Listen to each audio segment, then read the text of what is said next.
Say, if your husband, or probably worse, if your ex-husband purchases life insurance for you, that's usually an indicator of something nefarious, aka he's probably going to try to kill you. I don't think that there is a single sign that is more blatant, more obvious than that. Well, according to Angie Solomon, there is. October 6, 2020. So this is a few months after her beloved son, Grant Solomon's death. Aaron, her ex-husband, who is also the dad of Grant Solomon, he goes to purchase 3 more grave plots right next to Grant Solomon. One for Gracie Solomon, their daughter, one for Angela Solomon, the mom, and a third for himself, Aaron Solomon. Why would Angie's ex-husband purchase 3 grave plots right next to their deceased 18-year-old son? First of all, Angie and Aaron, they hate each other. They've had a very contentious divorce since 2013. They spent the past almost decade hating each other, and nothing indicates that any event took place which made them reconcile. Would they really want to spend the afterlife together, laying side by side for the rest of eternity, just letting the soil decompose them? And their daughter, Gracie Solomon, at that point, she was 14 years old, 13 years old. Most likely she's going to grow up, get married, start a family of her own, and want to be laid to rest with them as an old, aging grandmother, right? Unless Aaron Solomon has other plans. The Freedom for Gracie Instagram posts about the grave plots that Aaron purchased. And it reads in short, why? Why? He and Angie have been divorced for years, all the while he is slandering her to their community. Quote, and why in the world would a father think his daughter would need a grave plot at 13 years old? Wouldn't Gracie want to grow up, get married, and have her own future and family and be buried next to her husband someday? He never talked about it with Angie. She could understand if he bought them for himself and shoved that in her face to keep her from being buried next to her son. But for Aaron to put her and Gracie's name on it sent chills up Angie's spine. Aaron has a motive with most everything he does. They're friends, and Angie's thought was, quote, murder, self-exit? Maybe that's dramatic, but a life with Aaron is a life with fight or flight. Every fiber of their being believed Aaron had something to do with Grant's death. And now Angie and Gracie believe that they are next. What was Aaron Solomon's plan with the grave plots? Did he kill his own son, Grant Solomon? And is he trying to take down the rest of the family next? If that's the case, why is Angie Solomon the one in jail for trying to kill Aaron? This is the case of the Solomon family.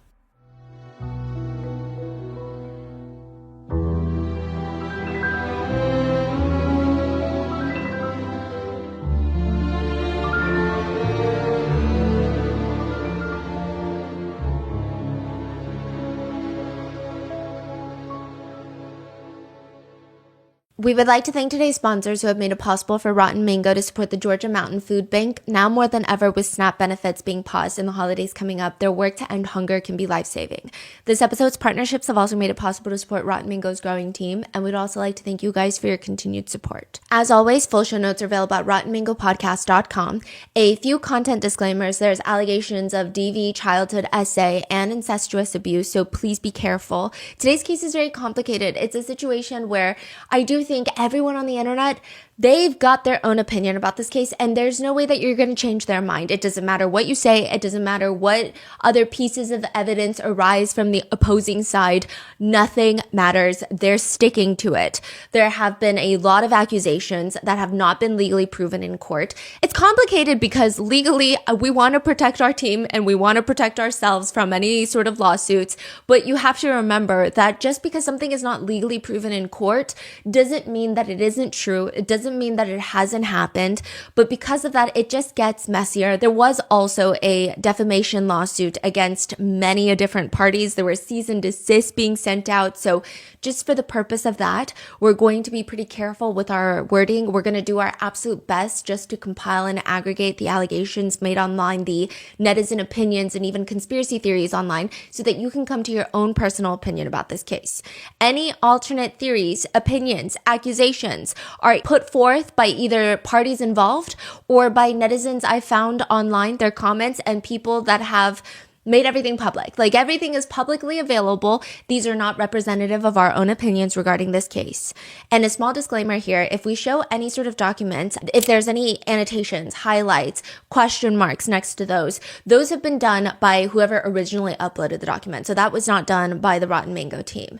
Additionally, one other quick thing, there are lengthy social media posts, lengthy podcasts, lengthy interviews, and an even lengthier defamation lawsuit that was filed in civil court.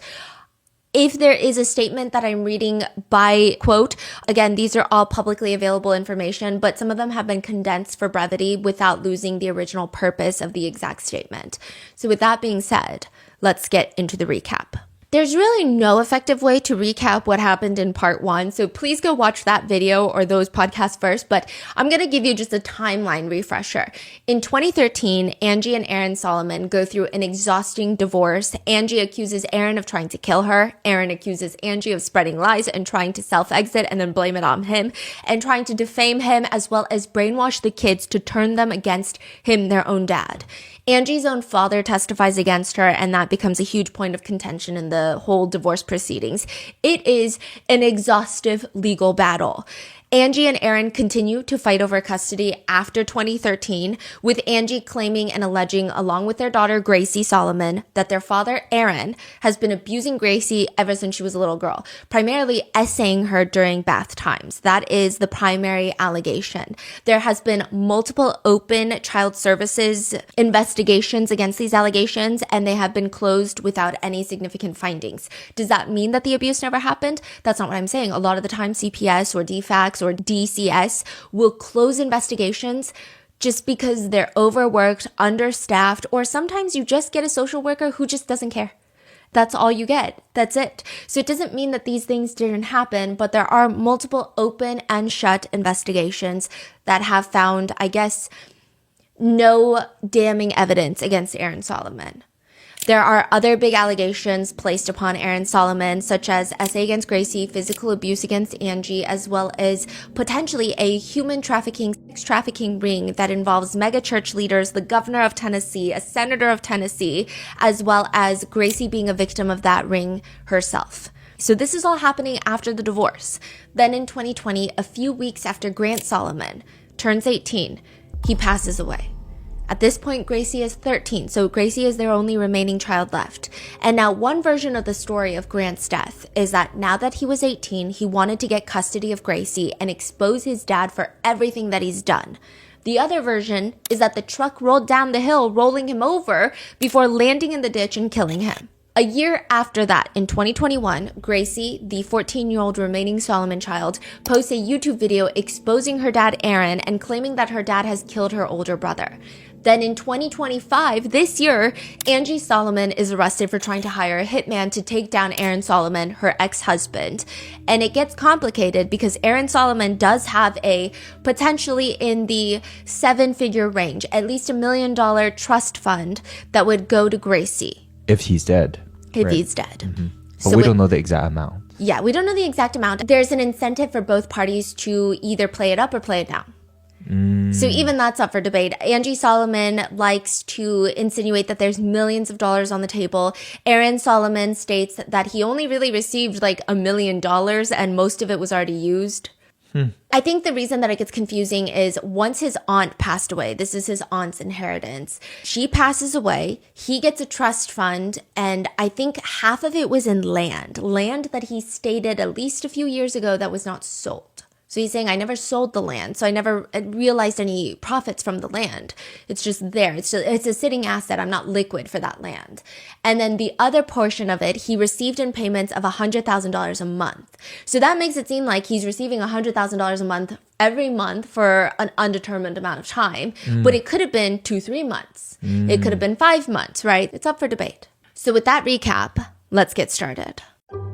Divorces are the one thing where people consistently spend a lot of money to spend a lot more money. There is no rationality behind a divorce. It's, hello lawyer, I would like to pay you $150,000 so that I don't have to pay my partner $50,000. Or, hello lawyer, I'm going to secretly try and commit tax fraud amongst other federal crimes just so I don't have to give money to my partner because being with my partner feels like I'm being in prison. Yes, I understand doing all of this could put me in real prison. That's completely besides the point. That's not even what I'm talking to you about. One divorce attorney says, the craziest request I ever got was the client was asking me to get her half the shampoo bottles she left behind in the family home. She was kicked out of the house.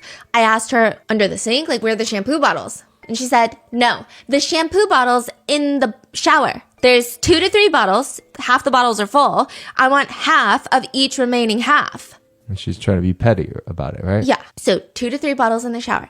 They're half empty already. And then she wants half of each half.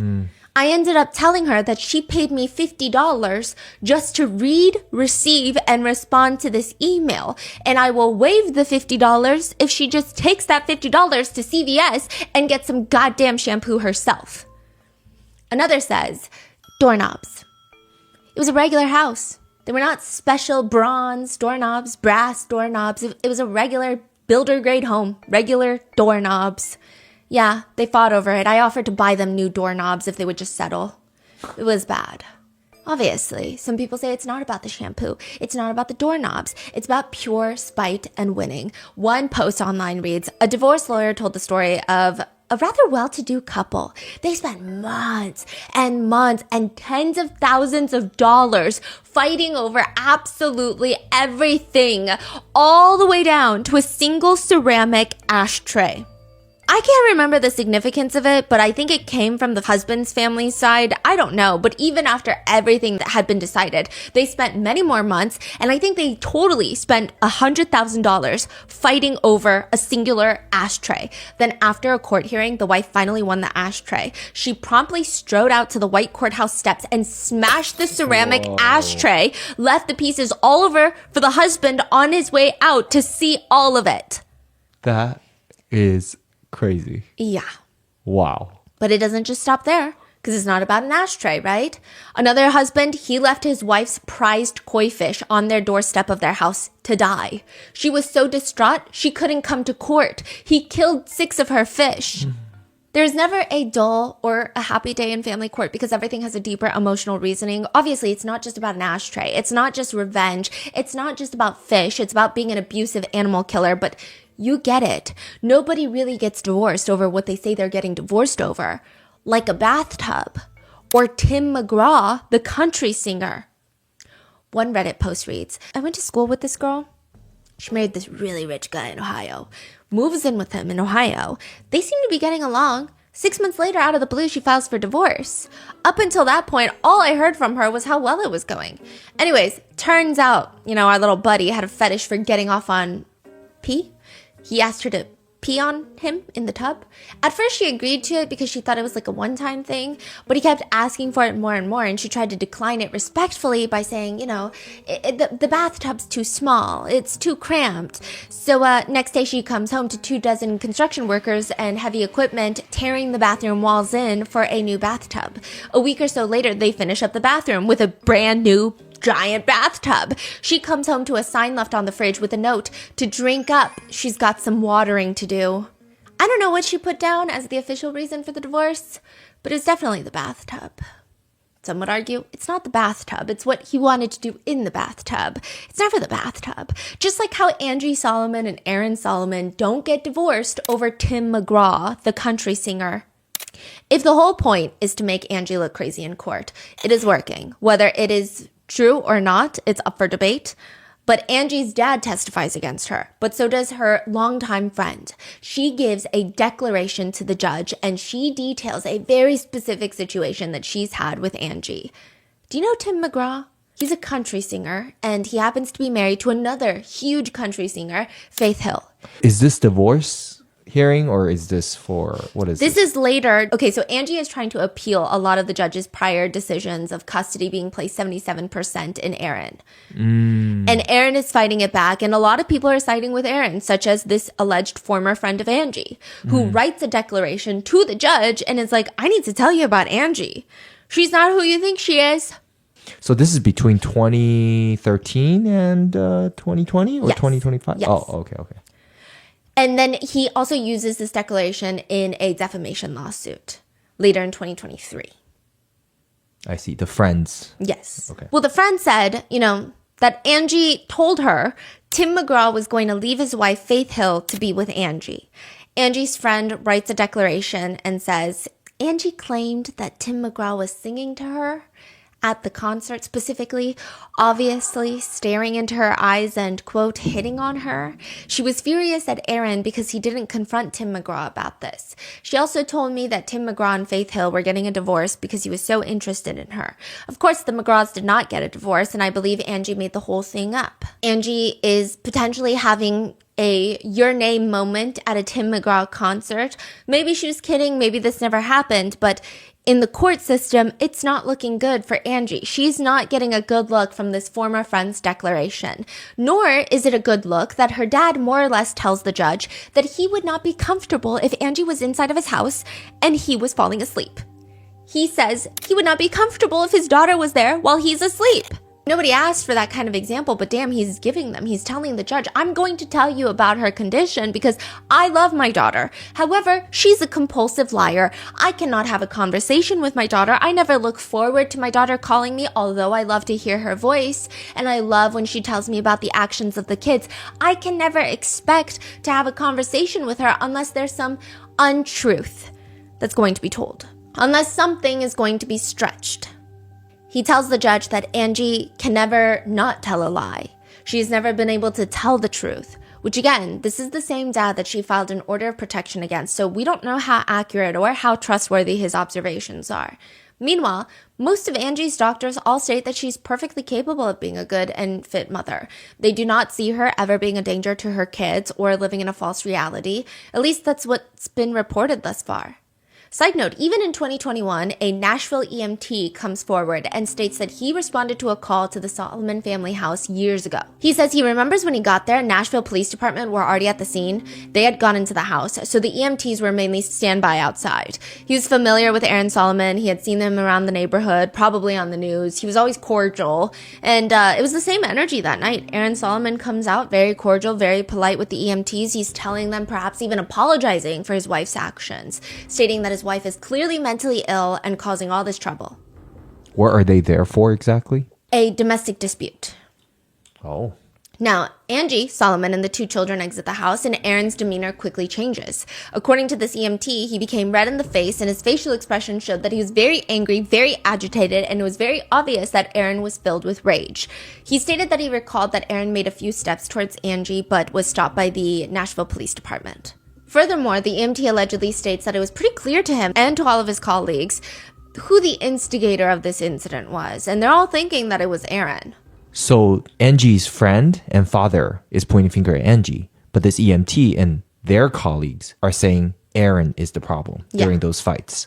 But I mean, a lot of people have been disputing this EMT's version of events because he only came forward a year after Grant Solomon's death. And a lot of the coverage after and during Grant Solomon's passing in 2020 was very anti-Aaron. So some people are wondering if, because this allegedly happened years ago, could he really have such a strong memory of this random couple? And is it accurate? And they're calling to the fact that a lot of eyewitness testimonies are never really accurate, not because people are trying to be deceitful. It's just humans are not that smart. We're not as smart as we think we are. But others are arguing, no, like I've been an EMT, not me, but like others are arguing, I've been an EMT, and trust me, like you remember certain people and they're just like singed into your brain. For whatever reason. I mean, sometimes it's not even like the biggest, craziest call that you get. Sometimes it's just like, I know that guy from church. And so this is going to be singed into my memory whether I like it or not. But more importantly, a lot of Angie's doctors are stating that she's perfectly well and healthy. So why doesn't the judge believe her? According to Angie, a former court-appointed guardian for the kids say, "It is my firm belief that Aaron used wealth and personal connections to win favorable decisions to the detriment of their daughter Gracie, Grant, and Angie Solomon, leaving them open to harassment, sexual, mental, and emotional abuse, and leading to the untimely death of Grant Solomon." Who is this court-appointed guardian? Yeah, okay, so this is like someone who would become the kid's guardian very temporarily while custody is getting resolved. And this particular one has remained anonymous. But Angie has posted a letter showing that it was written to the judge. I don't know if it was written to the judge. I don't know if it was submitted. Technically, anyone could put letterhead and write whatever they want. I do think it's difficult because on one hand, you can understand why someone is wanting to stay anonymous in a situation like this. But on the other hand, it definitely doesn't add credibility. The former GAL says that it's all because Aaron has money, millions of dollars that he has inherited from his aunt after she passed away. Coupled with the right connections, Aaron Solomon can, some people believe and allege, that means he can just do anything he wants. I mean, just about. Angie believes that Aaron is part of the Good Old Boys Club at Grace Chapel in Franklin, Tennessee. This is a church, boys protecting boys type of church. Angie says all the most powerful people in the state attend this church, and they sit right next to Aaron Solomon, and it's all a boys club. Governor Bill Lee of Tennessee attends that same very church. Governor Lee was actually recently in the news for refusing to touch state reserves, a $2 billion rainy day fund for the entire state of Tennessee. He refused to touch it to help cover low-income working parents who lost SNAP during the government shutdown. So there's that. A lot of the influential judges, including Judge Johnson, one of the judges that ruled in favor of primary custody going towards Aaron instead of Angie, she goes to that church. Her husband, who happens to be Senator Jack Johnson, a senator from Tennessee, also goes to that church. Grace Chapel in Franklin, Tennessee is considered a mega church. On a typical Sunday service, they have about 3,500 attendees at their service. And according to Angie, Aaron, the governor, the judge, the senator, they're all good buddies with the main founding pastor of the church, Steve Berger. Steve Berger is no longer a pastor at Grace Chapel. He was the founding pastor, but there was church drama because there's always church drama. I think religion is beautiful. I think organized religion with infighting within the organization is very ugly. Steve Berger is also a little bit terrifying. He has now gone into politics, which is, I think everyone can have their own opinion about what it means to be religious while also being involved in how the state is run. But Steve Berger has publicly stated that his goal is to disciple members of Congress so that what they learn is then translated into policy. No separation of church and state is his entire dream. Yeah. And it appears that there are connections with him and a congressman who wants to get rid of the second term rule for presidents, meaning a president can only serve 2 terms. So there's a lot of connections there. Probably a lot of money because it's a mega church. A lot of money. And they're actually sending out cease and desist. So I love a good cease and desist from a church. That's like one of my favorite types of cease and desist because something about it, I'm like, I don't know, it just like riles me up. Maybe it's my religious trauma. But anyway, what does that have to do with Angie? Angie claims that allegedly Judge Johnson ruled in favor of Aaron. She, and this is a huge allegation, but this judge would have discussions about all of her cases with the church pastor, Steve Berger. This is what Angie is alleging. And Steve Berger is allegedly close with Aaron Solomon. So he would tell her, God is with Aaron, so maybe you should rule against Angie. That's kind of the allegation at hand. I don't know if that's accurate. I don't know. I don't even know how the structure of a mega church works, if like the founding pastor even hangs out with any of the congregation. It all feels like some bigger coordinated effort is what Angie is saying. And it is very strange. She states that people at the church never paid her any attention. Nobody cared about her. But then suddenly, the night of Grant's memorial service, members of the Grace Chapel Church, quote, inserted themselves into my house. And she's stating that they barged into her house, and they're desperately trying to convince her that Grant died from having abdominal injuries to his organs and that there was hemorrhaging in his stomach. She basically states more or less that they're trying to gaslight her into believing that Grant Solomon died naturally from this accident. With an Instagram post reading on the Freedom for Gracie Instagram, why did these people from Grace Chapel keep trying so hard to gaslight Angie about what happened to her son? Why does Grace Chapel keep appearing at Angie's door or in her text messages the week of Grant's death and weeks after? They never wanted to help Grant, Gracie, or Angie in the years before. Why now? Why in this way? Because the Good Old Boys Club. Protect the Good Old Boys Club. some people argue, or it could just be a mega church. And typically with mega churches, I used to go to church back in the day. And like the one thing about mega churches and why people are kind of interested in going to them is there's not as much of a community built around it. So it's not everybody knows everybody's business. And so it could very well be that nobody really talked to Angie until they found out someone from the congregation or someone from the church, they had this tragic accident happen to their son.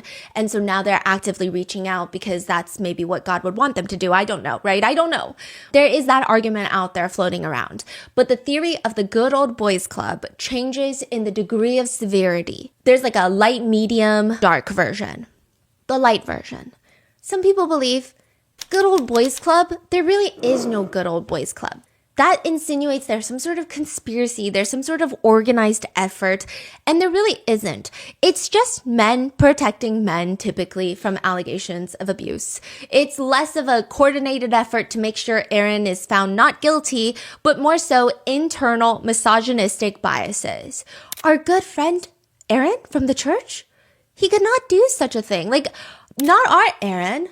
We've been going to church with Aaron for years. We would have known if he was doing something like that. No, our judgment is perfectly great still. There's no way. Angie, however, I always knew she was a little cuckoo. I never really even talked to her. She barely comes to church. They believe it's just coming from people who are probably very powerful in the church, and a lot of them, in netizen opinion, are not good people. However, are they really going to help Aaron in particular? It's probably just this internal bias that they have. A lot of these netizens that believe in this theory think Aaron's not even part of the elite. I mean, it's unclear how much Aaron Solomon is worth. According to a few transcripts, probably $1 to $2 million, which is a substantial amount, but it's not, I'm going to DC and swaying congressman amount. It's not lobbying and taking a private jet to the tech industry to lobby something. You know, it's just, it's okay to these people. So would they really protect him? No, it's probably just a matter of, oh, I know that guy from church. No, he's a nice guy. And Angie, she seems a little crazy. And like, where's the evidence? I don't see any evidence. So we're going to rule in favor of him. The next level up, like the medium conspiracy, is that Aaron knows something about these very powerful people and they are working together to make sure that he's happy so he doesn't tell anyone what he knows. Why would Aaron know anything? Well, he goes to the church. Maybe he's got eyes and ears. Maybe he just happened to be at the right place at the right time. Or he previously worked as a news anchor. Perhaps he came across information on Tennessee's finest and greatest people that would make it harder for them to get reelected, make it harder for them to make a bigger step into Washington. Now, a few things about this particular theory I will note is Aaron Solomon was not a big name in the news world. You know, he was mainly a sports anchor, not a super well-known one at that. He was not on ESPN covering the Super Bowl. He was just a local sports anchor and then a local morning news host for the local TV. It's very rare that these anchors are privy to such sensitive information about the elite, especially when you're not at the top. Mm-hmm. Like, I would think like the nation's handful of top anchors maybe know a little too much, and that might be it. Yeah. I mean, these are incredible positions, incredible opportunities. I'm not discounting anything about his career trajectory, but I'm just saying I don't think that would naturally put him in a position to gain any blackmail material or any sort of high-level information on these people. However, he could have just been at the right place, at the right time, whether it be at work or whether it be at the church. Then we have the dark theory, the most intense theory, the severity of the allegations of this one being incredibly high if true. At one point, Angie claims that these guys all run a sex trafficking ring in Tennessee, that they're all involved, stating that Aaron trafficked his own daughter Gracie to these people. On the Freedom for Gracie website, on the Angie's About Me page, it reads, over the next decade, Angie would go on to battle not only her ex-husband, but a corrupt court system, a cult-like private school, and a church with connections to the highest offices in the country. I don't know if any of these allegations are true. And also, 2 things could be true and 3 things could be true at once. So I don't know how connected all of these different facts are, but here's where it does get weird. According to Grant's girlfriend at the time, Hannah, and a lot of his other friends, Grant had set up a meeting with the founding pastor, Steve Berger, the main pastor, to talk about how his dad, Aaron, had been abusive towards him. Really? Yes. So This is pretty confirmed by like third parties. yeah, I understand some people's skepticism against Angie. I understand some people's skepticism not against Gracie, because I think that ultimately, whichever way you spin it, whichever way, if Aaron is bad or if Angie is bad or both of them are bad, ultimately Grant and Gracie are the victims in this story. Regardless, right? Some people do have skepticism towards what Angie is also alleging with Gracie. Because some people are saying that she could be manipulating Gracie or brainwashing Gracie or making Gracie say these things. Some people point to Gracie's YouTube video saying that she doesn't look comfortable. Some people say these don't sound like words that a 14-year-old uses. The fact that she's reading off of a paper, her body language, she's glancing off camera at times. People are all using that to try and say that Angie is brainwashing Gracie into saying these things. So regardless, I think when it comes from a third party who really has nothing to gain from saying anything, it's interesting. Now, Grant's girlfriend at the time, Hannah, she has corroborated that Grant never really talked much about his dad, but when he did, he just never really seemed to want to go to his dad's place. She remembered there was one time he was crying in the car because he just didn't like the idea of going to his dad's house. So he didn't. And he was always oddly very protective of Hannah around his own dad, which he thought was interesting. But she states that Grant had an appointment with Steve Berger and was going to tell him about the abuse that his dad was inflicting. Steve Berger says no such thing ever happened. Indeed, Grant did set up a meeting with him, but it was just to talk about how he can get closer to God. Steve Berger apparently states in a video, a sermon video, "You just never get a ninth grader making an appointment with you to talk about Jesus as a crusty old gray-haired preacher." But Grant did, and he sat in my office for well over an hour. He just wanted to know how he could draw closer to Christ. And it stands out to me. This was after his passing? Yeah. I mean, clearly even Steve thought it was weird that this ninth grader was like, "I just want to talk to you about how to get closer to God." So a lot of netizens are saying, yeah, maybe it's weird because that's never what happened. Steve thought it was weird. Netizens think it's weird. They all think it's part of some bigger cover-up. Because Gracie in her video claims that she told the school, she told the church, nobody did anything about it. Also, the church and the school... Going to be very careful with my wording here. They're not legally affiliated. They are two different legal entities. And they What school? The school she goes to? Yeah, so Grant and Gracie go to a Christian private school, Grace Christian Academy. And the church is called Grace Chapel Church. Or Grace Chapel, right? They're legally two different entities. They have two separate governing bodies for both organizations. It's like if... What's the connection though, besides the name? Are they run by, It seems like they're connected. It seems like if Nike were to come up with a drinks brand and call it Nike Coffee, but they created a new LLC, a new corporation for Nike Coffee, and they've got a different board of directors for Nike Coffee. But I mean, legally speaking, I guess they're two different entities, but like technically, Yeah, okay. I guess, I see. The affiliation is very strong. Right. Yeah, Right, okay. So Gracie is saying that the church and the school, they never did anything about it. Grant's girlfriend at the time is saying that Grant probably told Steve about it and Steve didn't do anything. So what's going on? What are they hiding? Why would the church not just go to the police? Why would they not investigate? Why would they not do anything? Because it's a church. Aren't they supposed to stand against stuff like this? Yeah. But also the police? Hello? Yeah. Now, Grace Chapel Church eventually releases their own statement against these allegations. That reads in part, recently a 14-year-old girl posted a video on social media platforms about alleged abuse that she had experienced in her family. We just can't imagine how difficult it must be for that young woman to be caught in the middle of a custody battle with her parents, while also dealing with the tragic death of her brother. Since the original video, a variety of websites, blogs, articles, and social media posts have spread information maligning Grace Chapel, Grace Christian Academy, and our founding pastor, Steve Berger.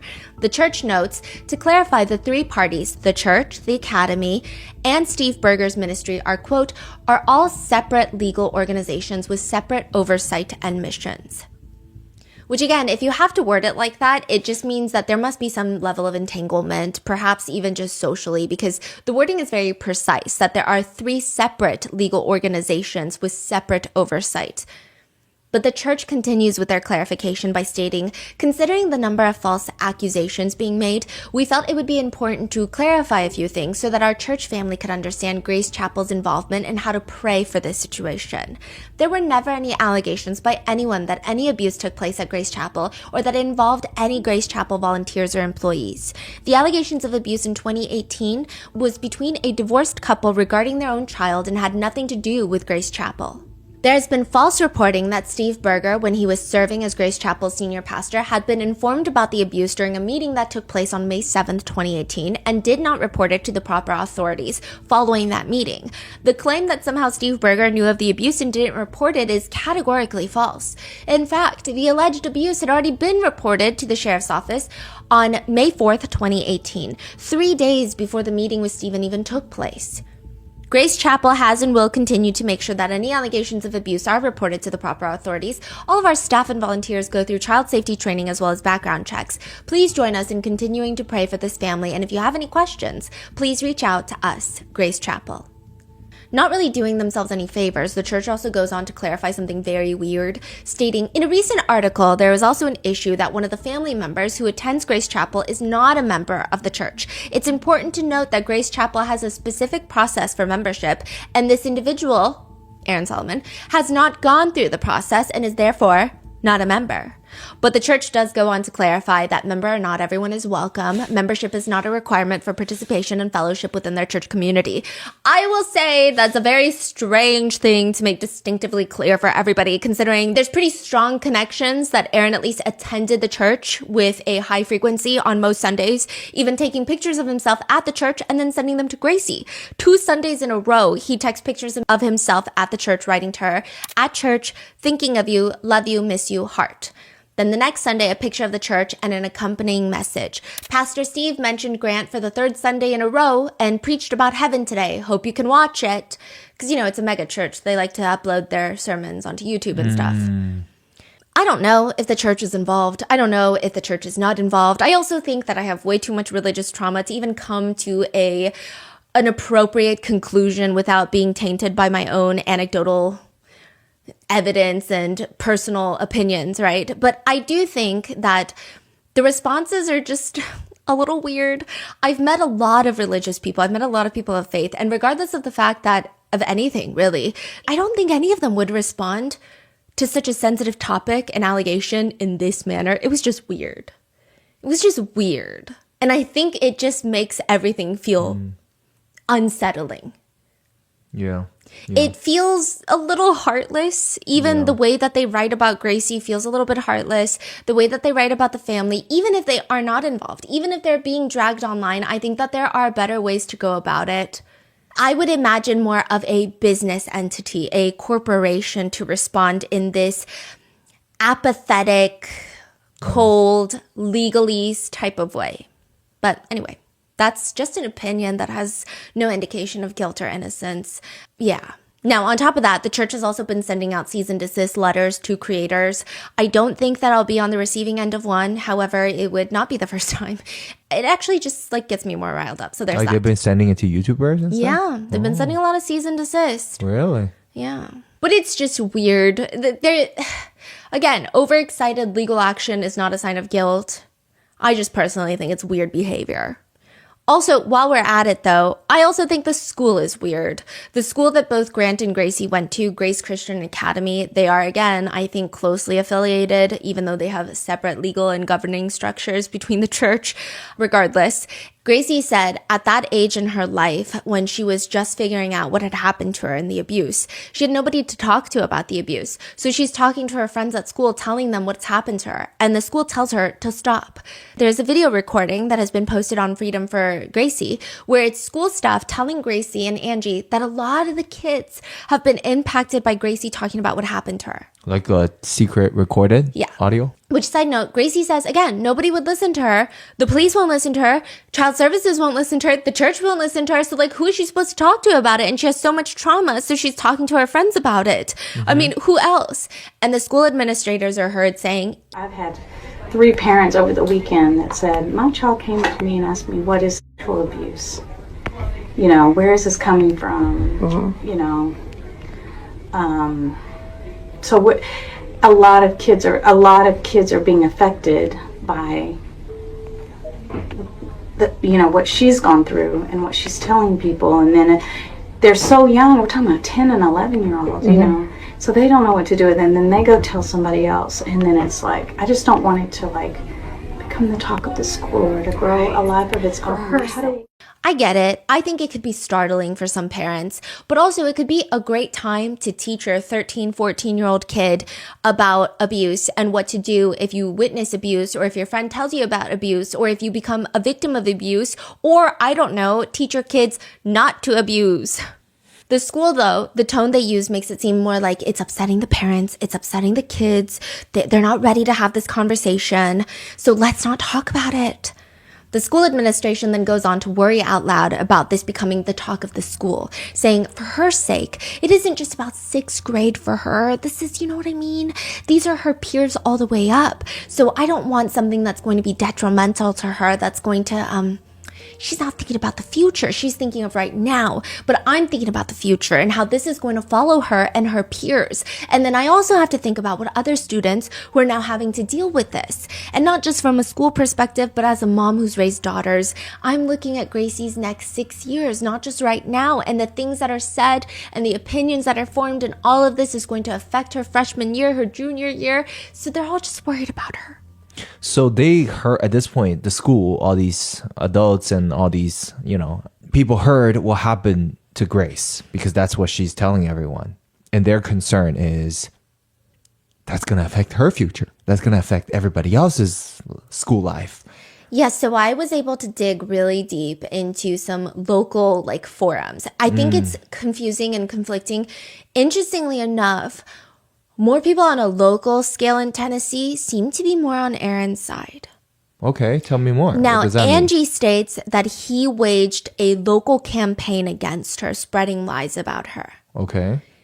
And so that's why she had to take it public on social media to get the truth out there. But then other people locally are arguing that the teacher probably said it like this because the teacher doesn't believe the abuse happened, and the teacher believes that Angie is brainwashing the daughter. So this is the teacher's way of saying you're brainwashing your daughter, and now you don't even understand the implications. Like, this is her life now. It's not just like a conversation she's having, like this is going to impact her. Yeah, I guess. Yes. Yeah, I guess the feeling is like I feel very conflicted because I feel like we don't know the full picture, right? What truly happened. We obviously don't want to spread lies or whatever. But what made them believe that Angie is lying, I guess? It's just so frustrating because the police are not investigating. But how do you know if this didn't, 100% sure that this didn't happen? Do we know this? We don't know this, right? We don't know this. I also think maybe being a police officer in this case, being a social worker, being the judge in this case is trickier. These are trickier things where there are massive implications to whether you close an investigation or how you rule in the court system, because there are lifelong things like custody being held by one person or one person having supervised visitation. Like, there are lots of implications. I think it's weird that a lot of these third parties, like the school, are being the judge and the jury.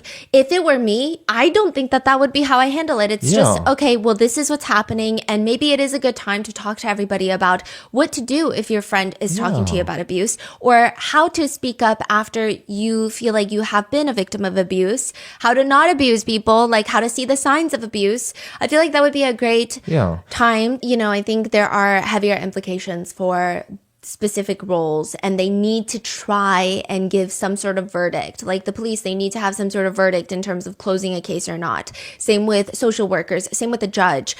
But when you're just at a school, I don't know why you have to decide that maybe Angie is lying, so maybe I should handle it this way. Furthering Angie's point, there are videos of Aaron coming to school to pick up Gracie from school. And I've tried to play nice and be nice about it, but you've been with Mom way more than you're supposed to, and way more than what the judge said. There shouldn't be a supposed. It doesn't matter. what you think right now. Gracie has clearly told the administrators that her dad is abusing her, that she is terrified to go with her dad. And the tricky part is the judge has stated that she is to be placed in her dad's custody. So her dad's picking her up from school, and the headmaster is just telling Gracie that these allegations are old news and she's got to get in the car with her dad. It just gets so bad that the headmaster of the school puts out a video statement saying, please come to us so that we can give you the truth. I always say that we're not going to believe everything that your kids tell us about you, so please don't believe everything that your kids say about us. What is going on? That seems to be kind of the way that they do things. I don't know. I guess it's just weird. Again, there's no implication of guilt here through my wording. I'm just saying that in my personal opinion, it's just a very weird situation.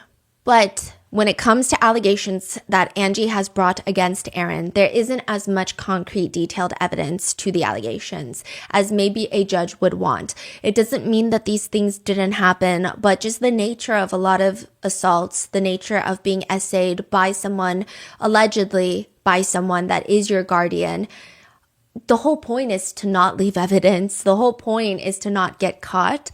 So we don't really have much concrete evidence, but we do have heavily disputed pictures. Remember we talked about the bruising on Gracie's upper thigh?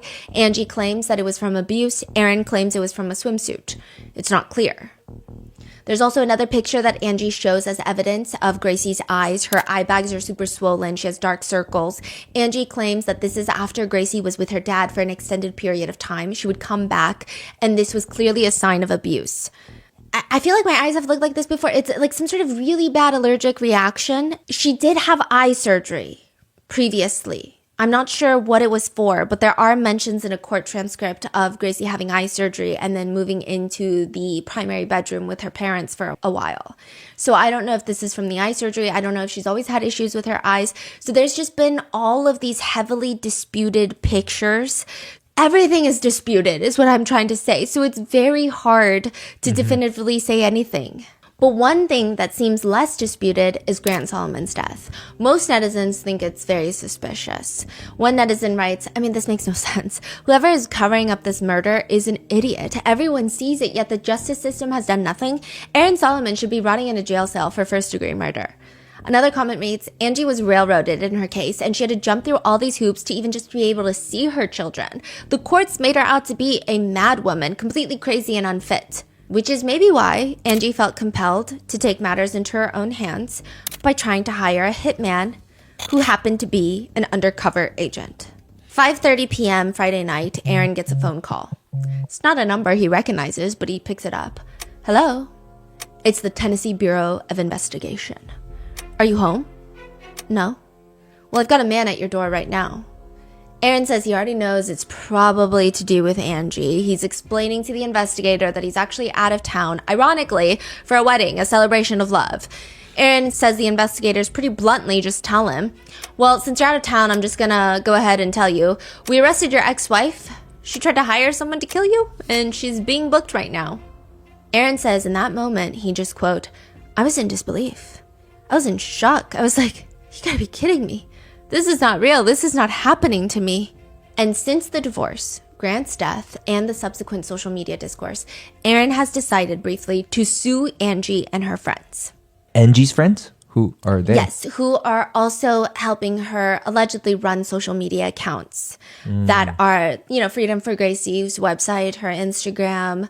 Some of them are posting on their personal pages, but for defamation. Aaron's attorney argues in this defamation lawsuit that the defendants, Angie and her friends, are only concerned with destroying plaintiff and generating outrage on social media in an effort to raise money and sell products. While they have tried to paint themselves as noble defenders of free speech, in reality, this is a campaign of malicious bullying, cyberstalking, generating clicks, and spreading lies. So there are three camps of people. One, who believe that Aaron is an abusive killer and he found a way to make Angie seem crazy so that no one in the justice system believes her, and he's getting away with not even just essaying his own daughter, but for killing his son who was trying to save his sister. I'm sorry, what happened to the defamation lawsuit? So he decided that he was not going to go through with it. He withdrew his defamation Really? lawsuit. And I think the main reason is this was like a I forget how many pages that lawsuit was. It was a lot of pages, and there was so many exhibits. It was hundreds of pages. The whole point of a defamation lawsuit is to argue that you have lost a lot of money. There was no way to prove that he lost money, and also the fact that he hired an attorney to put together this very heavy documentation that's going to cost a lot of money. Defamation lawyers, they don't do anything pro bono typically, and they don't just like write a whole lawsuit and file it for free. So I think it just would have just burned money.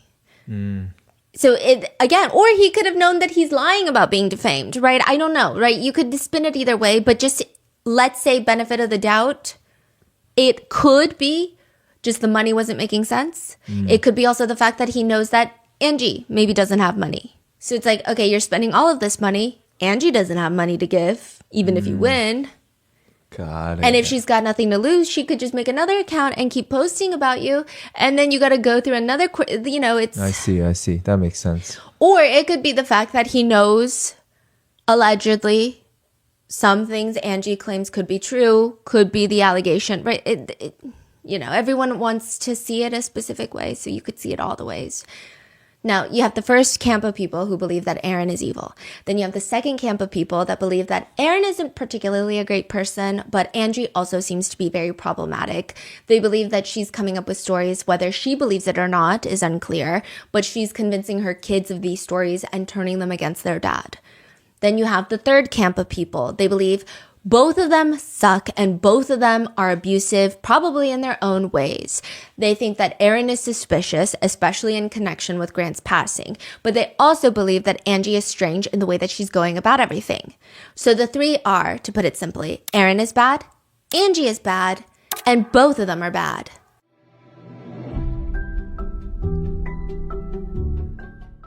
From executive producer Ryan Murphy comes your next TV obsession, All's Fair, starring Kim Kardashian, Naomi Watts, Niecy Nash-Betts, Tiana Taylor, with Sarah Paulson and Glenn Close. A team of female divorce attorneys leave a male-dominated firm to open their own powerhouse practice. Fierce, brilliant, and emotionally complicated, they navigate high-stakes breakups, scandalous secrets, and shifting allegiances, both in the courtroom and within their own ranks, in serious style. In a world where money talks and love is a battleground, these women don't just play the game, they change it. They'll never settle. Don't miss the show everyone will be talking about, and watch All's Fair, now streaming on Hulu and Hulu on Disney Plus for bundle subscribers. Terms apply.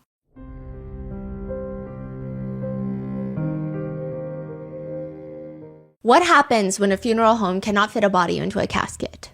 I mean, it's a particularly niche problem that I don't think most of us would be on the receiving end of solving, but apparently Williamson Memorial Funeral Home in Franklin, Tennessee has that exact problem. And according to Angie Solomon, she believes their solution was to break her son's ankles so that he would fit into the casket. And now this is from Daily Mail, so it could be as credible as a rock that just flew in through your window with a note. But it states that Angie saw Grant's feet.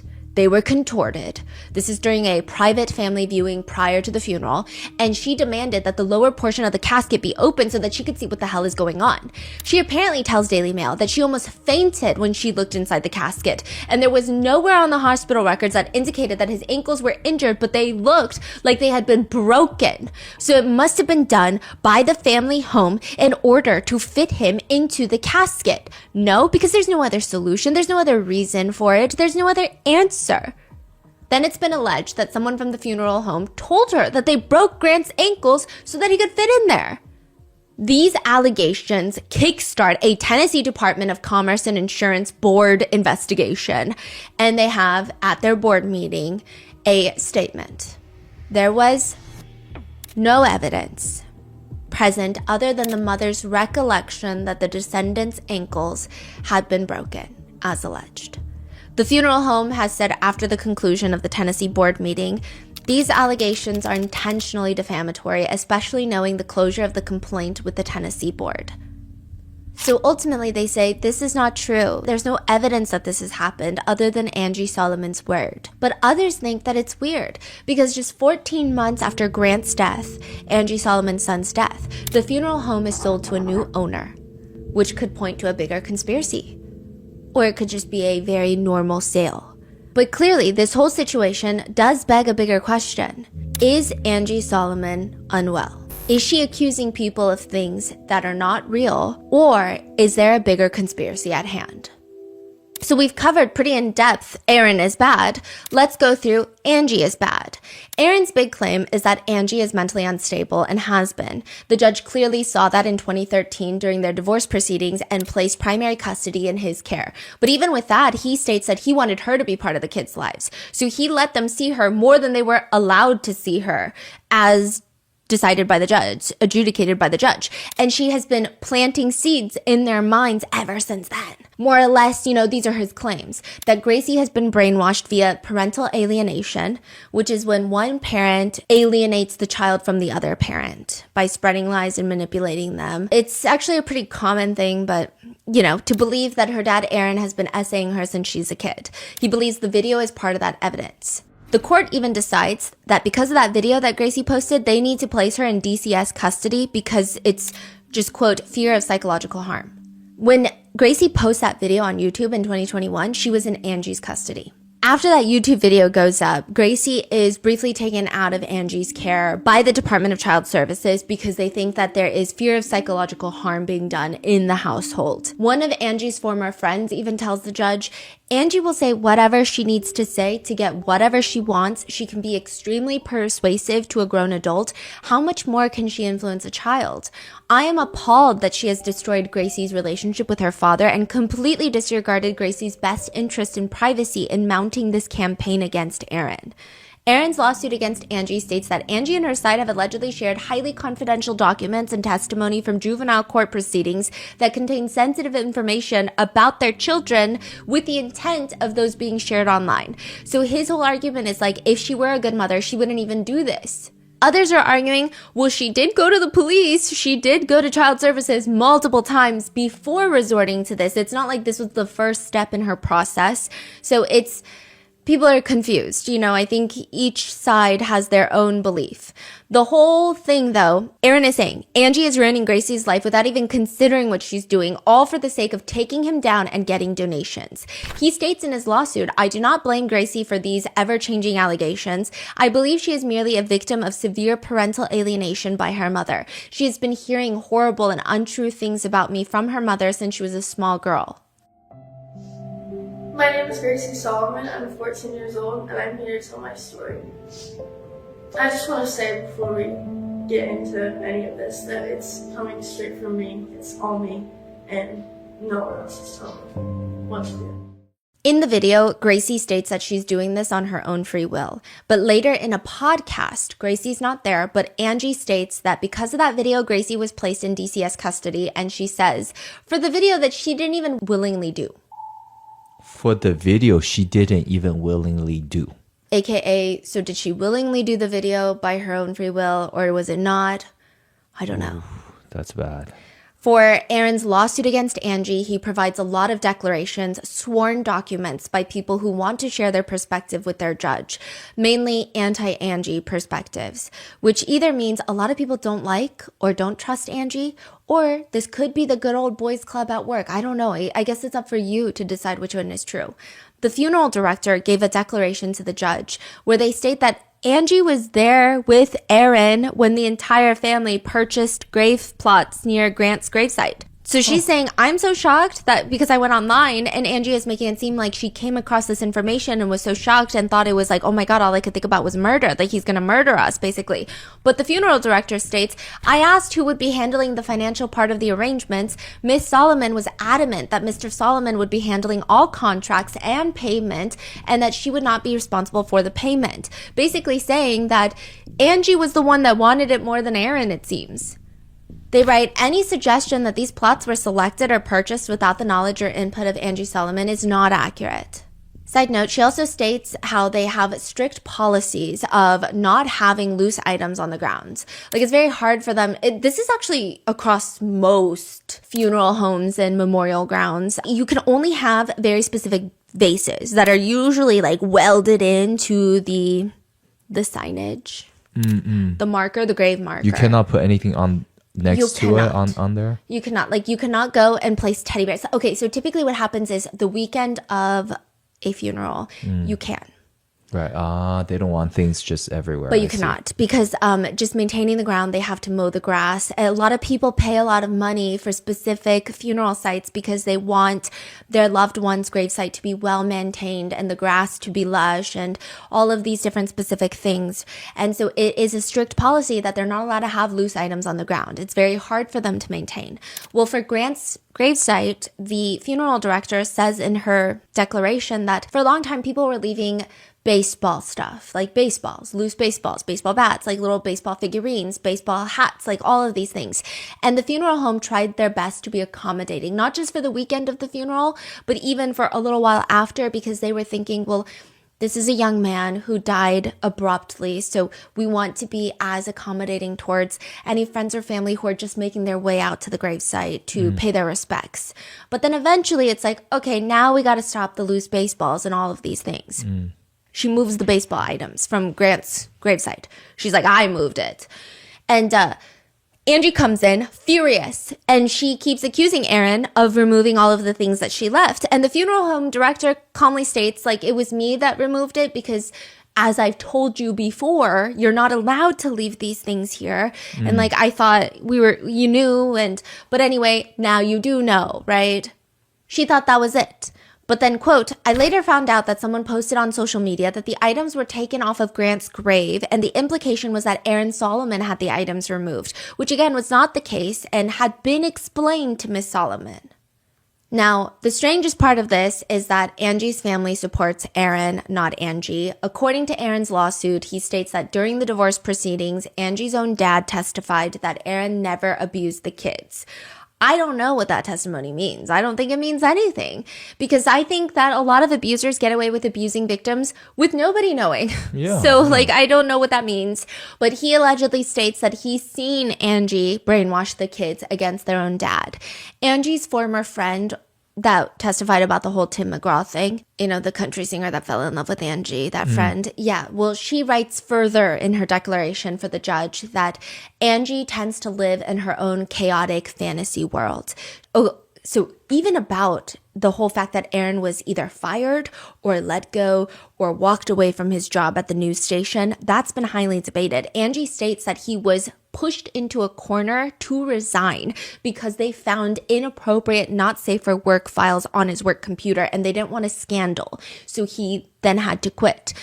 Aaron is saying that's not at all what happened. In fact, like, I got promoted to being a morning news anchor, but they wanted restructuring to happen and they wanted me to go back to sports. I didn't want to go back to sports. And Angie was the one that was like, hey, then you should go find a company that values you for what you're worth and not just stick with this company and let them bulldoze you. Angie's friend states that was the case. She says, quote, Angie started a very dramatic Facebook blog about the horrible things that WSMV was supposedly doing to him. I remember thinking it was not very professional and would probably ensure that he would not be hired by any other news organization. So she's saying, like, Angie never mentioned at the time when this was happening, at least to her, that there was any sort of pictures found on his device. In fact, it seemed like she was mad at the news station. And she was going on Facebook and writing these things, which we couldn't pinpoint, but, I thought it wasn't professional because then he's not going to get hired by any other news station. I see.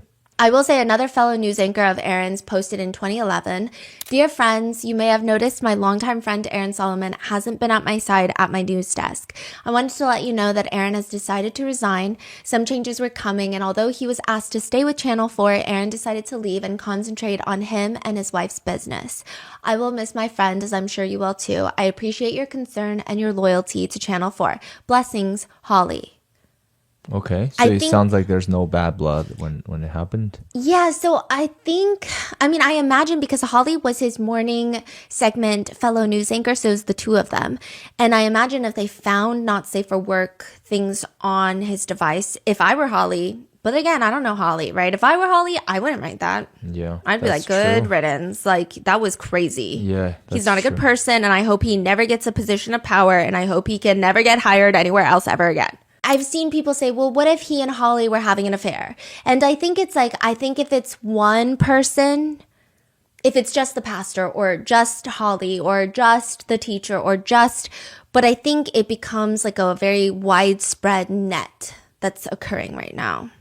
So it's all a bad look for Angie. However, I do think this part is weird, but according to court transcripts from this particular hearing back in 2013, the judge literally states that he never hears proof from witnesses. Like, that's not his thing. But he wants to bring in Angie's dad to hear from him and get his side of things, even though he normally doesn't do that. So, like, why are we doing that now, right? I don't know. The judge continues to ask Angie's dad about what happened after, and he's focusing on the shower incident. That's like the biggest thing about the divorce proceedings is, did Angie try to self-exit for attention in the shower? Because remember, yeah, he's saying it was for attention. Or did Aaron try to kill her? So the judge is asking Angie's dad about what happened, even though he wasn't at the house at the time that this took place. Yeah. But he's being asked, and the judge is giving time to this matter, and I thought that was weird. But he doesn't even see her at the hospital. Angie's dad doesn't even see Angie at the hospital after this shower incident. So I really don't know why he's being questioned in any of this. But he says, for Aaron, he had to, when he found Angie in the shower, he had to fastly get the dryer cord from her neck. And again, I don't know how he knows this. This just hearsay because Aaron probably told him, and that he did not have time to take a picture with his cell phone. And when he called me, he was outside the house, I think. So remember how Aaron finds her in the shower. She comes to, she's fighting him, punching him, and is like, get off of me. And then according to Aaron, she's like, I'm going to beat you up for 2 hours until the kids wake up. So then he leaves the house, leaving her with the kids. And then he goes in the Kroger parking lot to call Angie's parents, which I also think is weird. I think it's very weird. If I am having some sort of situation, I would imagine you call the police. I would imagine you call the hospital for my own well-being or something. I would think it's weird if you call my parents, especially parents if I'm not getting along with them. It's one thing if I get along with my parents, and I do, but for Angie, she never got along with her dad. She filed an order for protection against her dad before this happened. And he found her because, allegedly, he found her because she tried to exit. Yeah. So then he leaves her alone. Yeah. For hours. Yeah. With kids. With the kids. And if you would think that someone is in a state of self-exiting, they could also take the kids with them. Yeah. That's so weird. So it sounds like from both sides, there's some kind of altercation that happened that night. We just don't know what exactly was the cause. Yes. And the only person that might know would be Grant. Because according to Angie's story, Grant woke up. And that's why Aaron stopped trying to kill her. According to her. Yeah. Right. But according to Aaron, neither of the kids ever woke up. And he didn't want to alert the kids. The way Aaron describes it, it's almost like this type of stuff happens all the time. So it's not even like I'm going to call the police. So it's not like a shocking moment. It's kind of like, here goes Angie again. That's how he describes it, and why he's not calling the police or taking the kids or like doing something very drastic. Now, remember how Aaron he's in the Kroger parking lot by himself, and he calls Angie's dad. And Angie's dad tells the judge, Aaron milled around the neighborhood, until about 6 o'clock, went back to the house when the kids woke up so that they wouldn't be concerned, why daddy was gone. We didn't go. He's talking to the judge about him and his wife. He's like, we didn't go. We waited. We just waited for time and prayed to God about this matter. And then we went to our church services that morning. In which situation would one pray and go to church after your son-in-law calls you to say that your daughter tried to self-exit? Like, I feel like you should pray. Yes, that's great. I think praying can do a lot of things. But in this specific time frame, perhaps medical intervention could do, I don't know, a tiny bit more. He's asked, did you want to see her? The judge is like, did you want to see her eventually when she goes to the hospital? And he says, certainly. No, I take that back. I don't think it would have been good for us to have seen her at that time. I don't think that she would have wanted to see us under those circumstances. We had to admit her. He also admits, I think she's just a very nervous individual. Describe how, right? When we're sitting around a lot of times and we're talking, she is fooling with her fingers. She could just be so bored of you. I don't know. But he continues, and this is something that's prevalent with her for some time, and I'm just lost for any other descriptions, Your Honor. It's just weird. A lot of netizens say it's a conflicting feeling. On one hand, these testimonies don't do Angie favors, but they also kind of don't do Aaron any favors. Especially the fact that the judge at the time states that he found Angie's dad to be very vague, but still credible. Vague and credible. Those are two words that are typically not put together in a way that makes people feel reassured. Then later on in the custody battle and divorce proceedings, Angie is ordered to undergo a forensic mental health examination ordered by the judge. The judge also chooses which doctor would see Angie. Dr. Freeman. Dr. Freeman allegedly states that Angie is fine and well. The judge throws out the examination. Oh, that's weird. According to Angie, the judge does this for no reason at all that she can understand. Just decides, never mind, I'm not going to use this as a factor of my consideration for anything. Forget we ever did that. That's not the only thing the judge refuses to let into evidence. But according to Angie's side, quote, the judge would not let this be presented because he looked at Angie and said, you wrote this yourself. You are mentally ill. If you send one more letter to me, I'll have you thrown in jail. That's crazy. Yeah. That's according to Angie, though. Yeah. Not court transcript. No, according to Angie. That's crazy. Yeah, I mean, there are parts of the court transcript where the judge is like, I think you're lying to me. I think you're lying to me, and I think you're unwell. Yeah. I will say not helping Angie's case is that this person who wrote this letter wants to remain anonymous, so it's not like it could be easily cleared up right now, whether or not the judge is right. However, the letter reads in short, my name is blank. Redacted. I'm writing to share my concerns. It goes on to talk about how Aaron is not a great coach at kids' sports games. However, Angie is a great coach at kids' sports games. And then, quote, comments from citizens reflecting Aaron's behavior have been the following. Something's not right about Aaron. Secretive, sneaky, shifty. He has a lack of eye contact. He's awkward and he's untrustworthy. So it's slightly vague. I don't think that it would have been helpful regardless, but the judge doesn't allow it. Even though other vague things have been allowed, like the finger fidgeting. However, I will say the judge is weird. At one point, Aaron's defense attorney, while questioning Angie's dad on the stand, who is clearly not doing his daughter any favors, the attorney asks him, does Angie lose her temper easily?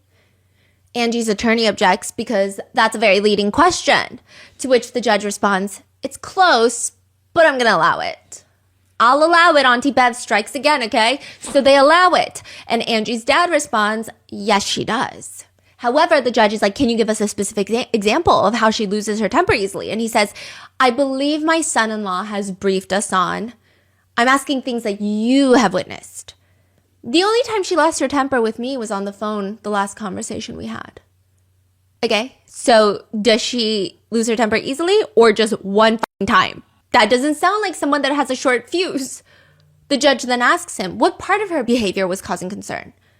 Because her dad testifies it didn't feel safe for her to be around the kids. He doesn't even feel safe taking a nap if she's in his house. The judge is asking, like, is she hallucinating? Is she seeing things that don't exist? Is she paranoid? Like, what did she think people are out to get her? Oh, yes. Yes. Give me an example of that. I just wish I could recall them.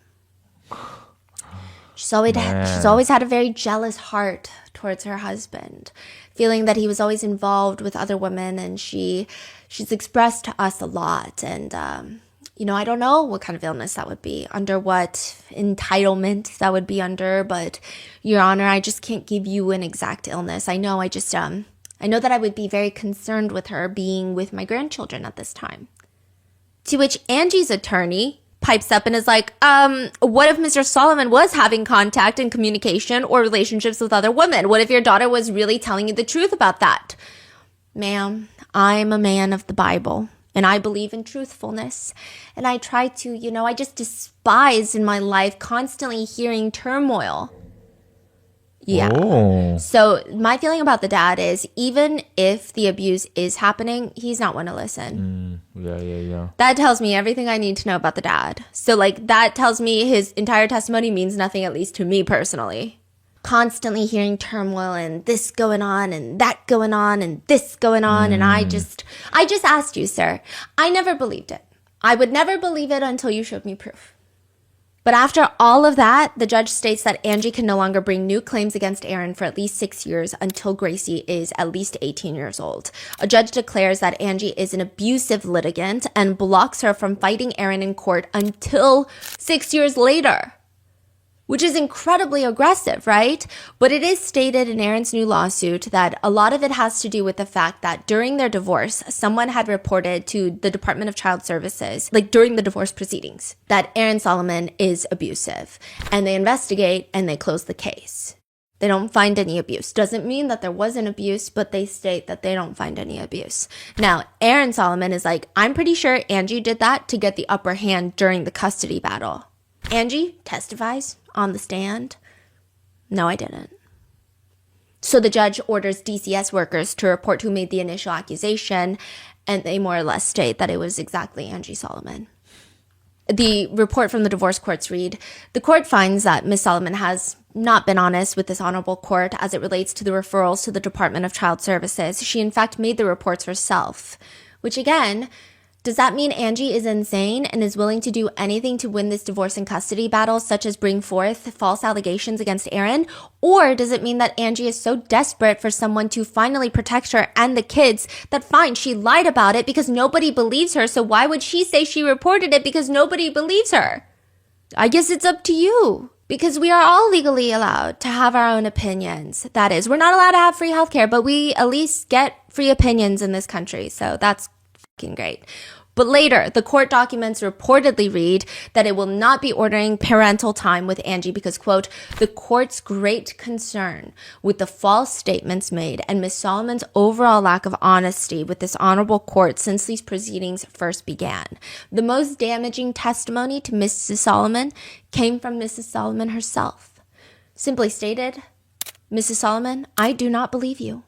And I will say there are some parts where it is harder to believe Angie in the transcript. So during the divorce proceedings, Aaron's attorney confronts Angie and states, you told the judge that you don't have any money.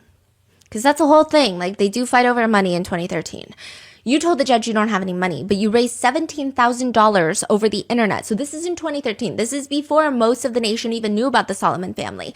But you raised over $17,000 over the internet by telling people that he stole your babies. So she allegedly went on Facebook and alleged that Aaron Solomon kidnapped the kids from her. And she needs money to get them back. So allegedly people donated $17,000. And what did you do with that money? And she says, first of all, I didn't tell anyone I needed $17,000. Did you raise $17,000? No. How much did you raise? So far, I've only been able to acquire $3,900.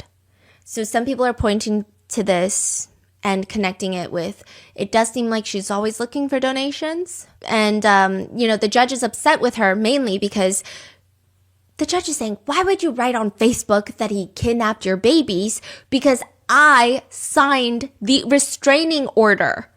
So technically you weren't allowed to be around your kids. So technically if anyone's to blame, it would be me, but you went online and wrote that your ex-husband kidnapped your kids or your husband kidnapped your kids.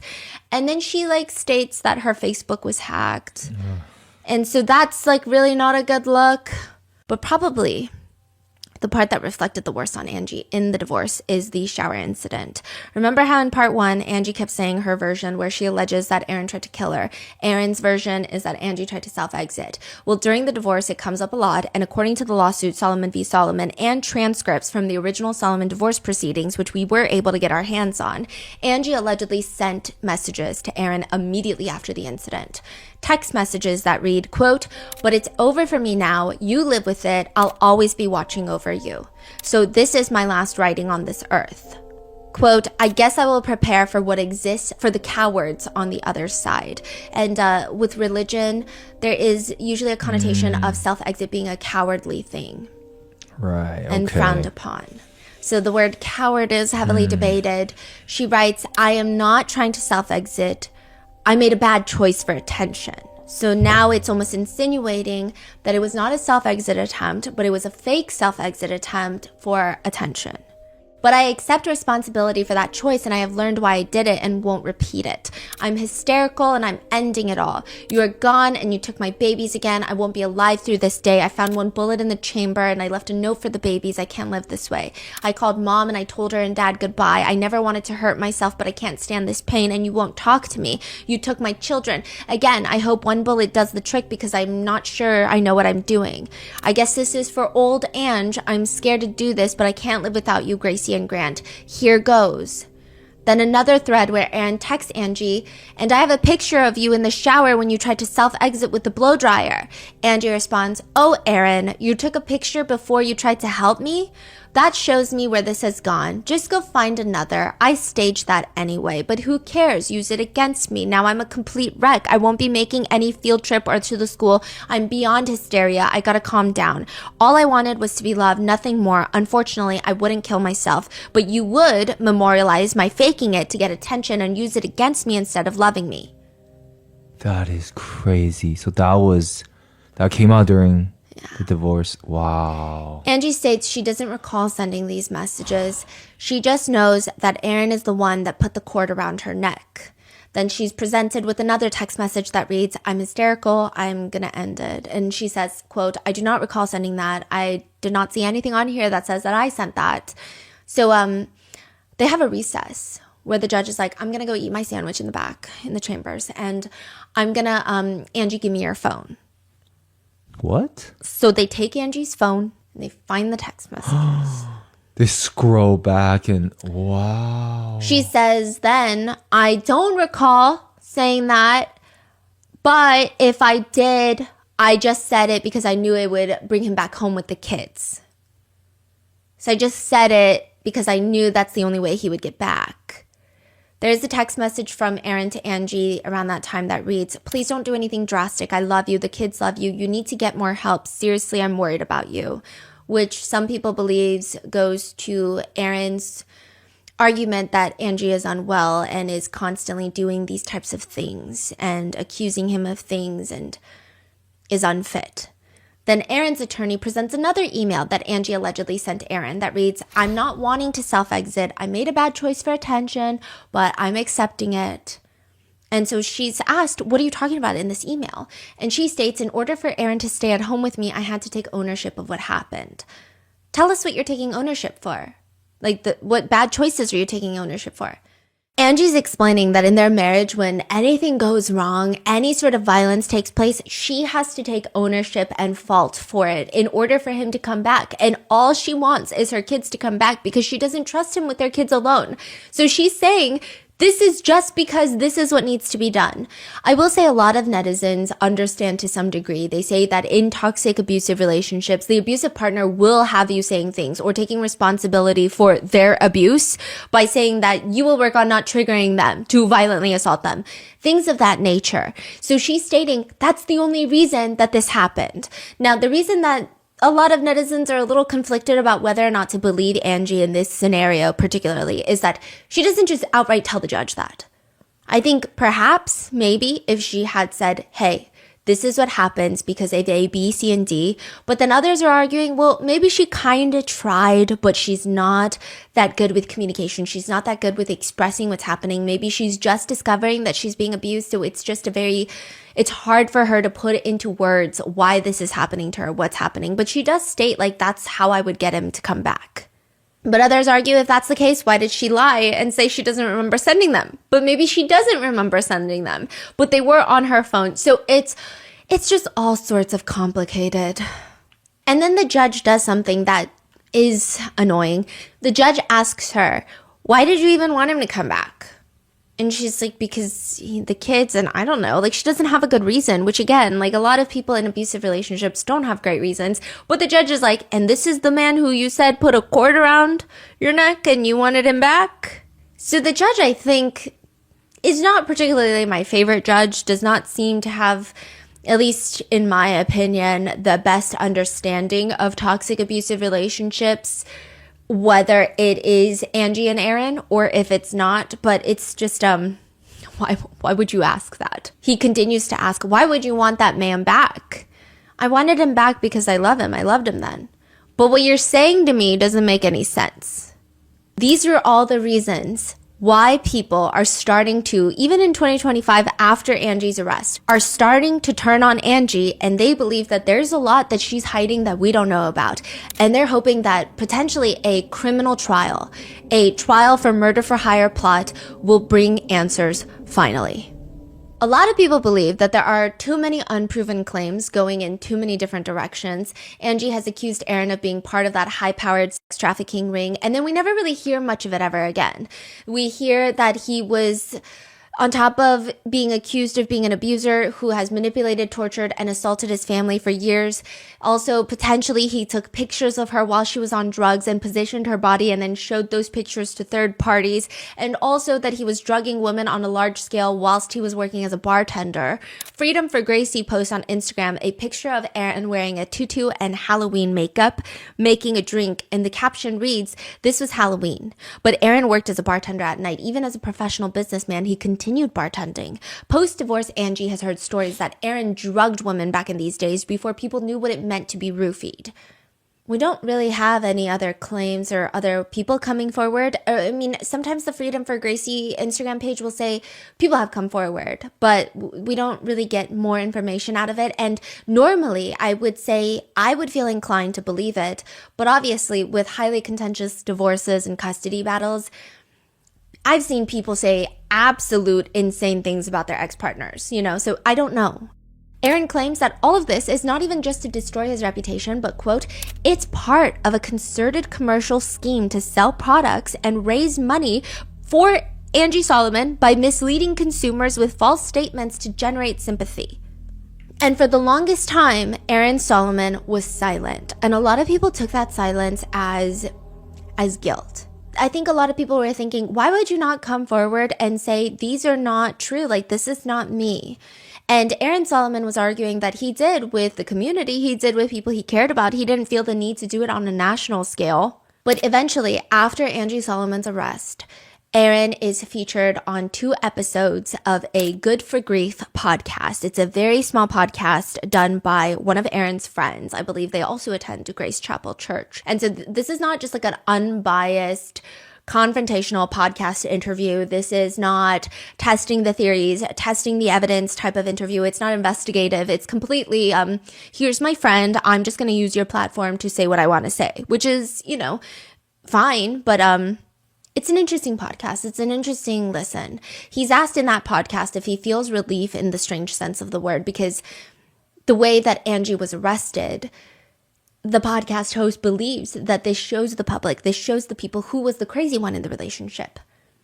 Aaron does start getting emotional. He says, I don't know if relief is the right word, because it's hard to hear no matter what, the mother of your children and the person you married speak so easily about wanting you dead. That's very hard to hear. It's hard. I don't know if relief is the right word. It's hard to hear, no matter what, the mother of your children and the person you married to speak so easily about wanting you dead. That's hard to hear. He says it's validating in some ways. He says, quote, "It's also somewhat alarming and disturbing how many of her supporters still want me dead and speak outwardly about it online." And you're like, so my head is on a swivel every day, and that's not fun. He says he hasn't spoken to Gracie, his daughter, in 5 years. He says, "My heart hurts of her because I can't remember if I said this before, but with all that's gone on, I feel like I failed in not protecting my daughter from what has happened to her via her mother from a mental perspective." He says, this whole time I've been very quiet. I wasn't sure it would benefit her at all for me. And for both parents to be out there on social media or on a podcast or on a blog or a TV show or a documentary or whatever, I'm kind of saying my side, although there's been plenty of times where I wanted to. So he's saying he never really spoke up prior to Angie getting arrested because he felt like it would not benefit Gracie. I guess it would feel like it wouldn't accomplish a whole lot, but it might help and feel good, I guess. For the main thing is, if it could help my daughter see the truth, to have the truth out there, that could be a plus. That's really the main reason I'm doing this. So he's saying now that Angie's been arrested, maybe this is like another additional way of, maybe after Angie's arrest, he's saying maybe Gracie is opening her eyes. And this is like, hey, here's a very easily available truth out there. His version of the truth, right? He says that he's grieving the loss of both of his kids. Quote, "And being a dad was the coolest, most important thing in my life, and it went away quickly. And so the darkness and the abruptness of that is hard, and to feel, like I mentioned before, the day of my son's accident, the helpless feeling of not being able to protect and help and recover and fix, and to try and not be able to help that and not be able to help my daughter in a different but also very dramatic way is very hard to deal with on a daily basis." Aaron says that he hopes in a way that if there is a criminal trial for Angie, he says he hopes a lot of the truth will come out. I will say the podcast episodes, I mean, it's hard because both the parents, when I listen to them on most podcasts and interviews, they seem very rational people. They seem like they've got their head on straight. Angie all the time seems like she's got her head on straight, except when she's kind of saying things that don't align with other things we've heard, such as Gracie saying that she's posting that YouTube video on her own free will, and then later Angie is saying that she didn't want to do it. So those are the times where I kind of raise my eyebrows at Angie in her podcast interviews, but otherwise I never get this sense that she is this weird attention-seeking narcissistic mother who would manipulate her children. I don't get any sense of that. And then with Aaron, I actually don't get, I don't think you can get a sense of whether someone is a predator. I don't think so. Like, I think if you say you can, it's very difficult.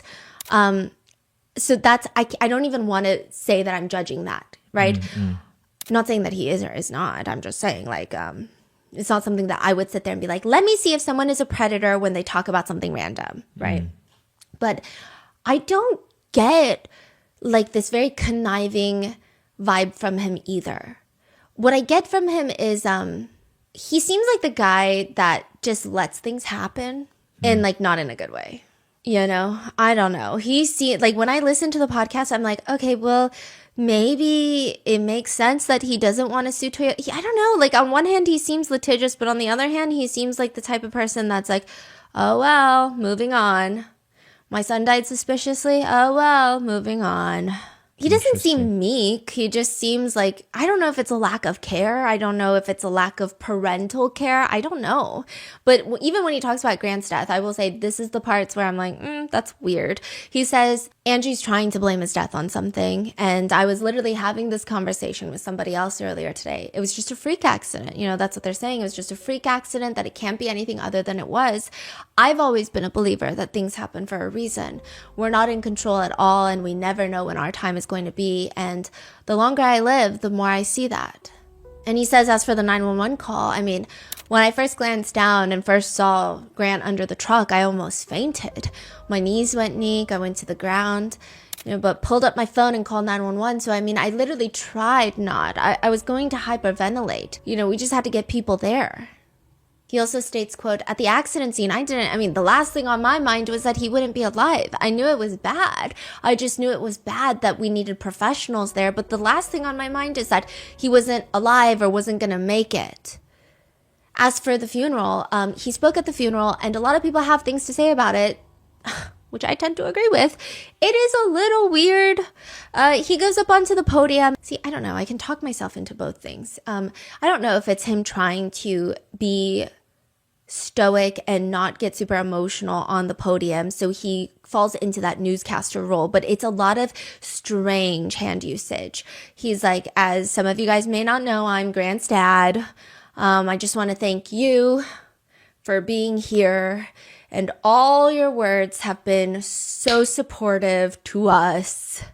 But then some people point out when his hands are clasped together, you can see that it looks like they're shaking. He definitely doesn't seem supernatural. He's not on the podium like, I want to thank everyone and giving, his hands. It's like a very uncomfortable usage of hands, whether it's nervousness, whether it's emotions. I don't know. It is weird, but is it weird because he's grieving? I don't know. And he was just saying that for the funeral. He was trying to be strong. He was trying to be strong for Gracie, but also Angie. And in the funeral speech, he does talk about Angie, and he brings Grant into Angie and talking about how Grant loved being held by Angie when he was younger. And so it seems like on one hand, I can see him trying to, although we've been through a lot as a family, like let's try to come together for this very difficult moment. And I even want to show my ex-wife that I'm trying to be there for everyone. But on the other hand, it's also like, I don't know, the accident is so weird. And there's a lot of moments where he's very vague in that interview, in that podcast, and he just says things that maybe I personally don't get. But also, the same could be said for Angie. In an interview, Angie is asked, why would authorities cover for Aaron Solomon if what you say is true, if the forensics show otherwise? Why would anybody cover for your son's father? And she responds in a way that a lot of people find problem with because it's just so vague. And she says, I mean, that's the question. Is who is Aaron Solomon? Who is he really? And really what you're seeing here is in the sadness of Grant not being here any longer, it's just a pattern, just a continuation of the pattern of life that we've lived from 2013 till the day in July 20th, 2020, under Aaron Solomon's control.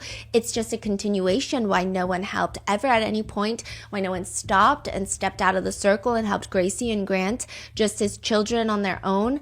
There's a forensic evaluation and interview on file at the Williamson County Sheriff's Department that was arrestable and they let it go. I don't know. So if one adult had done their job, Grant would have been able to step in and do the job that adults are supposed to do. So some people thought it was a little vague. Some people thought that there are points where in different podcasts, I've seen at least 2 different times that this has happened, where the podcast host will compare Aaron Solomon to the Murdaugh family, also a Southern family, also a highly influential Southern family. I think the Murdaughs are actually influential. I don't know how influential Aaron Solomon is, but there are times that people have pointed out that she kind of smiles at the comparisons, the analogy, the tying of the 2 names together. So I don't know. Some people think that's weird, but also Aaron is weird too.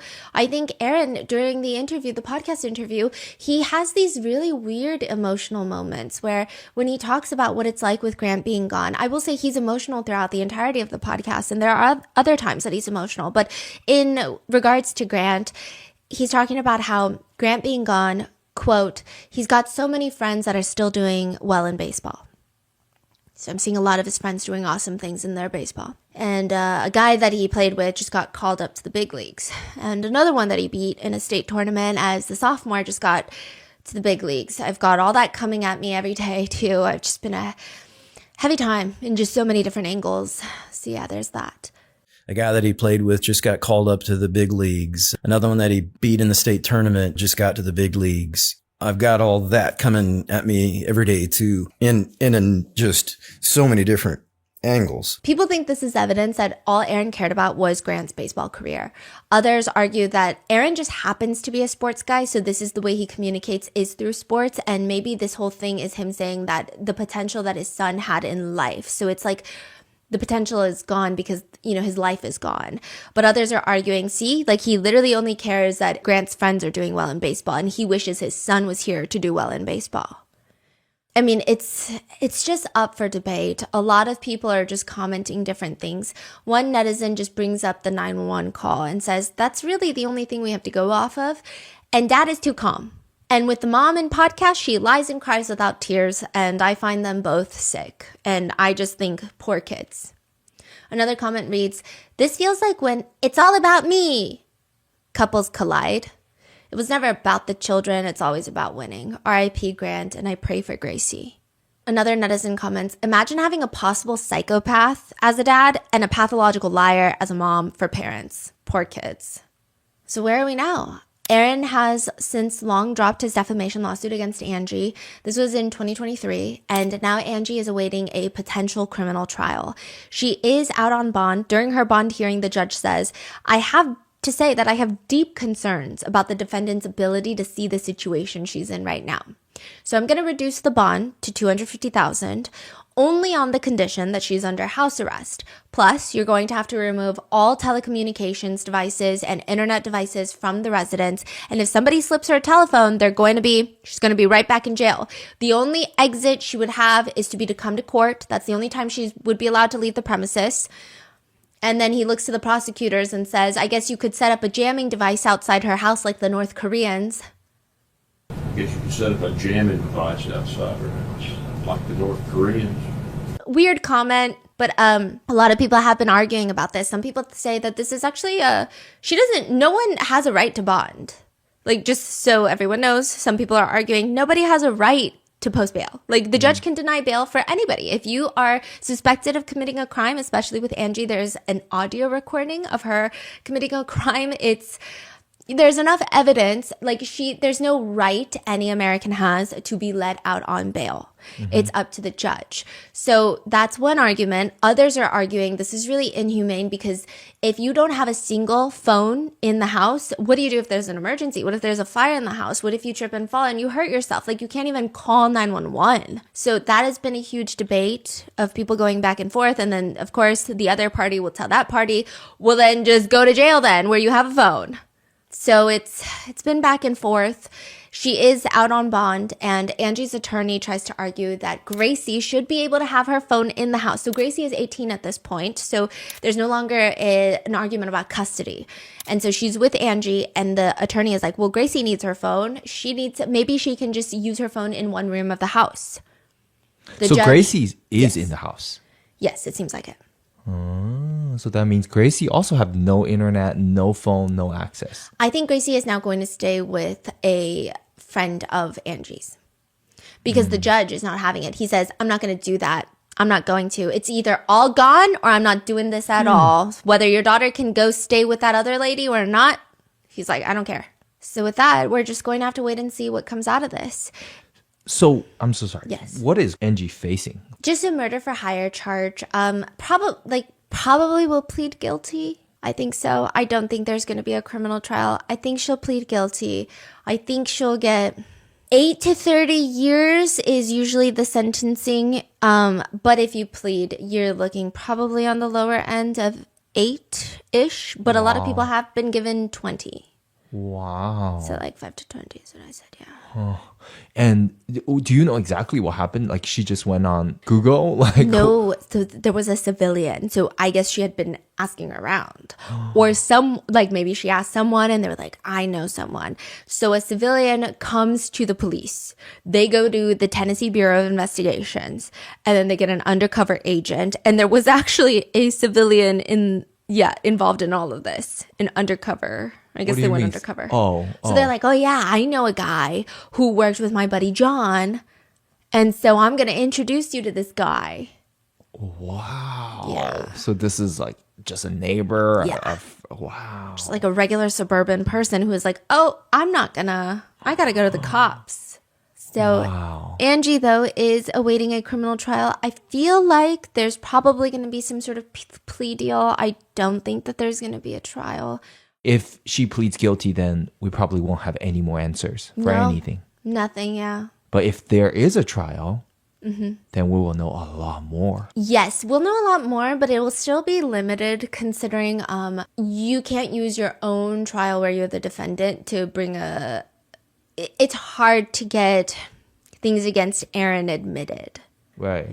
So it'd be a little difficult. I imagine that there would be a lot of legal barriers that the prosecutors would try to block to bring up all these different things that would be against Aaron, right? Because then you're basically saying, well, the victim deserved it, so I was trying to kill him, you know what I mean? So I think that there's that. But I mean, we'll know a lot more than we know now, I imagine, with a criminal trial. But I don't think it's going to go to trial. I hope it does, just for the sake of so many people have donated money. So many people have been so invested in this case. And just if something did happen to Grant, that's probably the best shot to get an open investigation. That's probably like the best shot to get any sort of extra information to force the police to get an investigation. So I do hope that I'm wrong, and I do hope that there is a criminal trial, but I think it's unlikely. You said there's a gag order on the whole family? Yeah, the whole family is under a gag order, and even if they weren't, I mean, it's probably advisable that they would not talk, yeah. But Angie has previously said about Grant's death, there has to be a way. With all the ways involved in covering this up, there has to be a way to carve out what happened to Grant. We had a child die and no explanation for it. We have one witness, and that witness's story cannot be true. So if not that, then what? Which, interestingly, like 2 months ago, end of October, 2 of the witnesses from the car accident have been located. They've come forward to the police. We don't know what they've said, but they were out of state. They were driving through the state. They were working in Tennessee, and they were out of state. They weren't keeping up with social media. They weren't following these YouTube channels and podcast episodes. They didn't know what was going on. They didn't know what they saw was that big of a deal. They didn't even know if Grant Solomon was dead or alive. They just like helped, and the truck couldn't come up, and so it was a whole thing, and then they left. That's so crazy. Now 5 years later, they're saying, oh, sorry, we didn't know. But like, hi, here we are. Wow. So it should be interesting what they have to say as well. Yeah. Because they might be the only people that have something to say that might be worthwhile. Yeah. But what are your thoughts on this case? I mean, it's such a confusing case. I will say that when I first went into it, all I've heard was that everyone's on Angie's side. And that's kind of like where I initially thought too, right? And then people start changing their minds. And I started seeing more and more as time was developing of people questioning both sides. So it's been interesting to see how even the netizen opinion has been shifting. So like in 2020, I recall everybody was on Angie's side. Yeah, And then that's what I'm saying. 2025 Like, without more information, Yes. I don't even want to make any. Oh, you know, yeah, I comment. don't think I don't want to so. feel anything, because who knows what Yeah. really happened here. And I also do think that one thing I want to clarify is being on Angie's side or not believing Angie or believing Angie has no correlation with whether or not you believe Gracie. I think regardless, Gracie should be believed. I think that she's ultimately a victim in some way, shape, or form. Every scenario, like, She- it's a sad, yeah. sad reality. Every situation, every scenario, whether the sexual abuse happened, did not happen, and that's not me questioning it, but like putting out all these hypothetical scenarios out there, she is still a victim. Yeah. But what are your thoughts? Let me know in the comments, and I will see you in the next one. Bye.